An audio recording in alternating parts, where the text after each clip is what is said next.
জানো, প্রথম যখন পড়াশোনা স্টার্ট করি তখন আমার এক ফ্রেন্ড আমাকে বলেছিল যে ইউপিএসসি তে অ্যাকচুয়ালি কোনো সিলেবাস বলে কিছু নেই, everything can be asked under the sun.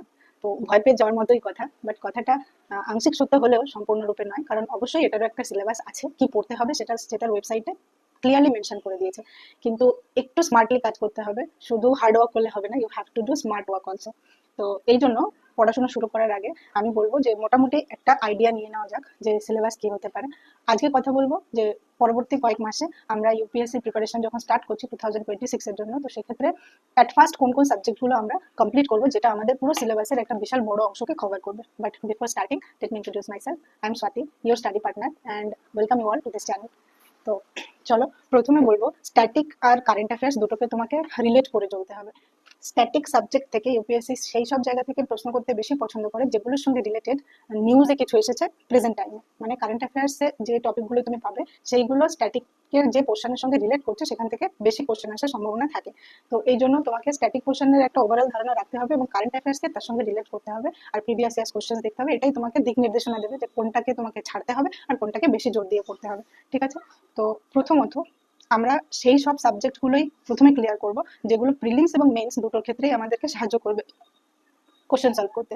এরপর যা পড়ে থাকবে সেটা হলো শুধু মেন্সে আসে, যেমন ধরো ওয়ার্ল্ড হিস্ট্রি, সোশিওলজি, এগুলো শুধুমাত্র মেন্সের কোশ্চেন পেপারেই থাকে, কিন্তু সবার প্রথম তো তোমাকে প্রিলিমস ক্লিয়ার করতে হবে।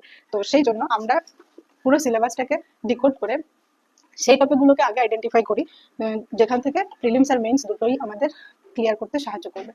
ওকে, তো চলো টোটাল 6টা সাবজেক্ট আমি তোমাকে বলবো, যে আমি সাবজেক্টও বলবো, রিসোর্সও বলবো। রিসোর্স মানে আমি কোথা থেকে করছি। এবার আগেই বলেছি আমার ইংলিশ মিডিয়াম, তো আমি তোমাকে সাহায্য করতে পারবো।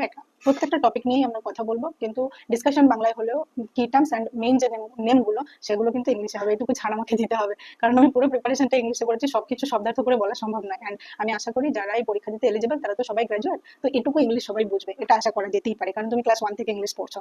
ওকে, তো প্রথম সাবজেক্ট হলো হিস্ট্রি।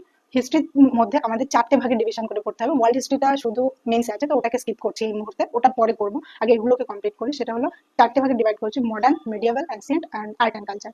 মডার্ন হিস্ট্রির জন্য স্পেকট্রামের একটা বই আছে, শর্ট ভিডিওতে সবকিছু দেখানো সম্ভব নয়, বাট এরকম হয়। এটা আমার 2018 এর এডিশন, কিন্তু নিউ এডিশন ও তোমার কাছে থাকতে পারে, বাট প্রকাশনী হলো স্পেকট্রামস।